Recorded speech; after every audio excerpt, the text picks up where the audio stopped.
lo que sigo notando en nuestros países sudamericanos es que todo es muy emocional, ¿entiendes? Somos los mejores del mundo o somos los peores. El técnico pierde dos partidos y lo sacan. A ver, para. Detengamos todo esto.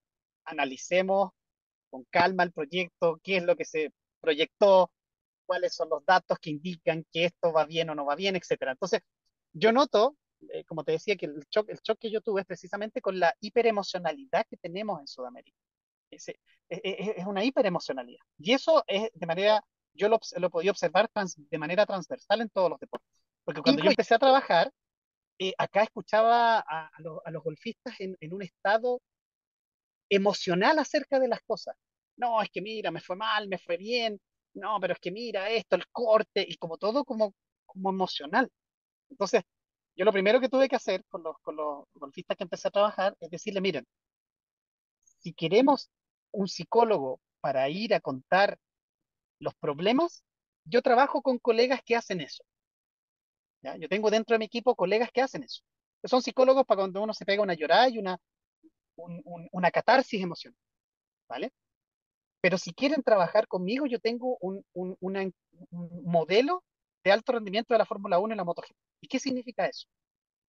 Que este es un proceso de desarrollo continuo donde cada problema lo transformamos en una variable de trabajo. ¿Se entiende? Es decir, si yo me estoy quejando de las emociones, analizamos el cerebro, vemos qué zona del cerebro es la que está fallando. Normalmente son los frenos emocionales, como en un auto, que te fallan los frenos. Analizamos eso, vemos qué porcentaje necesitamos, hacemos un programa de trabajo y después de un tiempo evaluamos cómo eso va mejorando y desarrollándose. ¿Se entiende? Entonces, ese es un poco el modelo que uno, si tú lo ves en la Fórmula 1, es lo mismo. No es que el piloto te dice, mira, estoy chocando, mira, tengo problemas que estoy chocando el auto. En realidad, te dice, bueno, resolvamos acá que le falta presión a los neumáticos. Porque yo con más grip puedo manejar mejor las curvas. ¿Se entiende? Es decir, las quejas se transforman en una variable de trabajo. Eso es lo que hace que estos deportes sean tan performantes y que el modelo que yo traigo finalmente y que lo hemos ido aplicando al golf. Hay un modelo de trabajo, ¿vale? Y este modelo de trabajo, en este modelo de trabajo nosotros trabajamos con tres niveles, ¿ya? El primer nivel es emocional, el segundo es de hábitos y el tercero es el entrenamiento del cerebro, ¿vale? Tenemos un modelo que es una pirámide donde uno dice, si yo trabajo bien las bases, trabajo la base emocional, trabajo bien mis hábitos y trabajo el cerebro, yo me puedo transformar desde ser una persona, entre comillas, normal, a ser una persona extraordinaria, ¿ya? Un fuera de serie, ¿vale? Entonces, ¿de qué se basa este modelo? El modelo tiene en las emociones lo principal, lo principal para que una persona llegue a convertirse en lo que desea es que el sueño, en italiano se dice un desiderio bruciante, que es un deseo que nos quema. Tenemos que sentir ese ímpetu, ese sueño, esa gana, esa fe, ¿entiendes? Y ese desiderio bruciante es tremendamente importante porque es la base para impulsar el resto de todo el resto de la pirámide. Entonces, si yo tengo, por ejemplo, por eso les contaba esta historia de que yo tenía el sueño de conocer al psicólogo y trabajar al lado del psicólogo mejor del mundo. Si yo no hubiera tenido ese sueño, no hubiera podido haber hecho todos los esfuerzos que hice después. Los esfuerzos son una consecuencia de tener una misión, una idea, ¿vale? Entonces, cuando yo escucho a los niños, a los muchachos que dicen, yo quiero ser campeón del mundo, a mí eso me emociona mucho, pero en Sudamérica nos quedamos mucho en la emoción.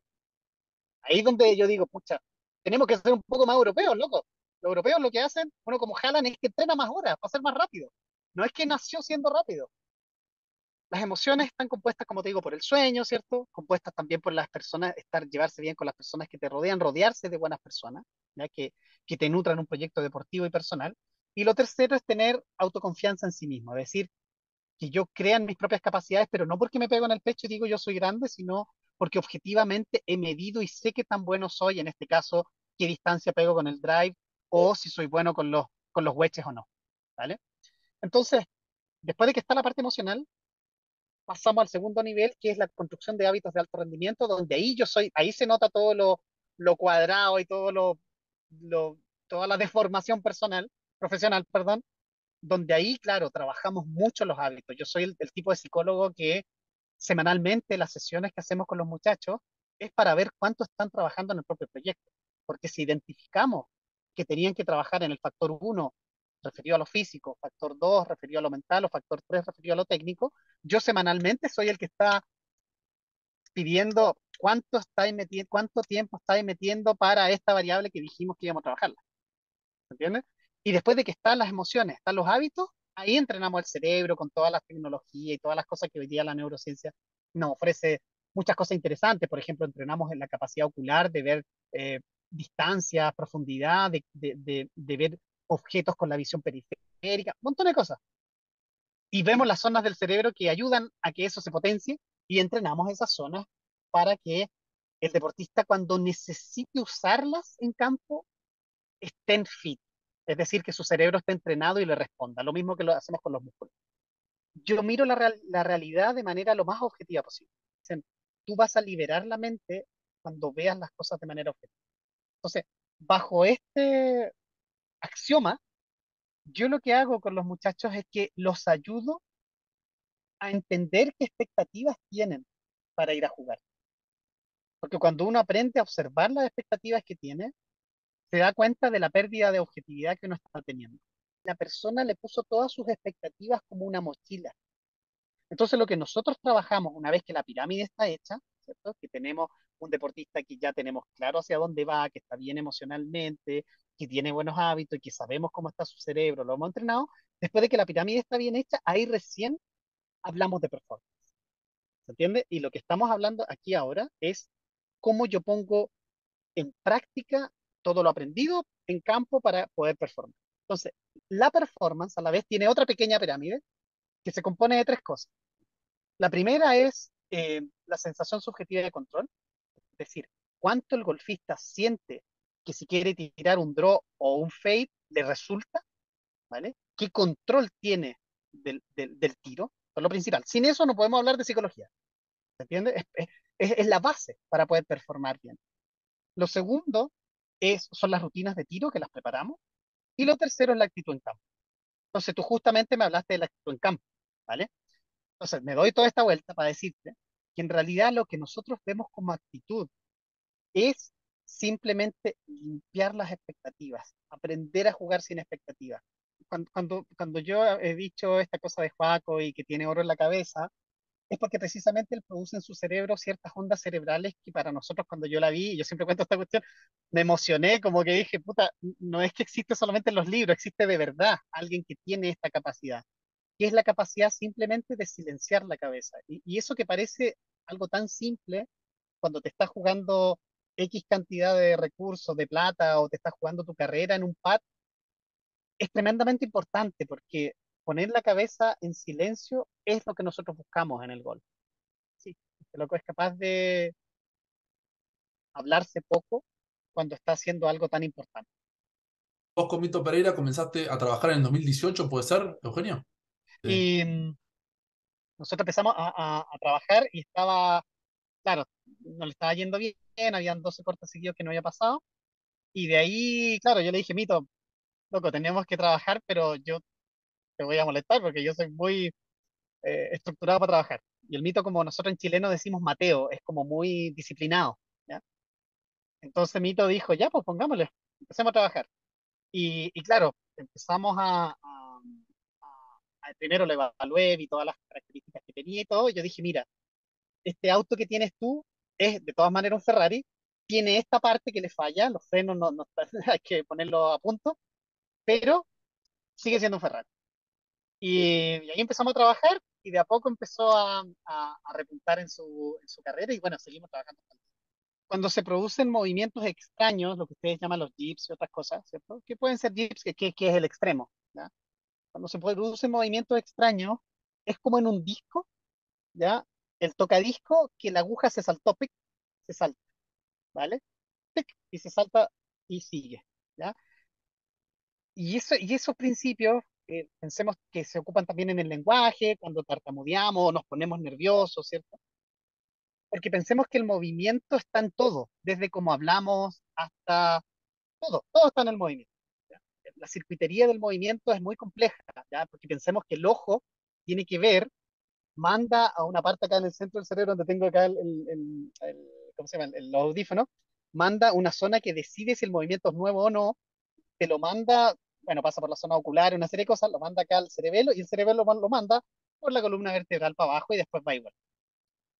Todo eso ocurre más o menos en una fracción de segundos, pensemos de 250 a 350 milisegundos, es decir, un cuarto de segundo a un tercio de segundo aproximadamente. ¿Vale?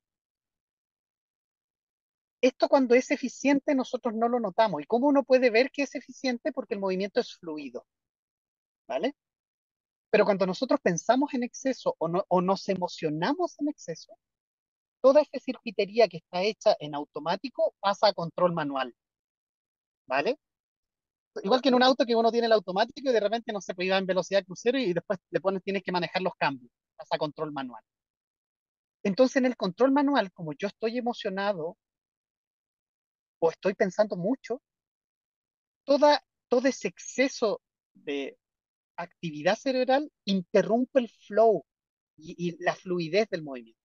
Normalmente cuando uno baja la actividad y se calma y lo hace lento, por ejemplo, hay jugadores que me dicen, oye, ¿sabéis que yo le estoy pegando mal y me viene esto, aunque no esté emocionado?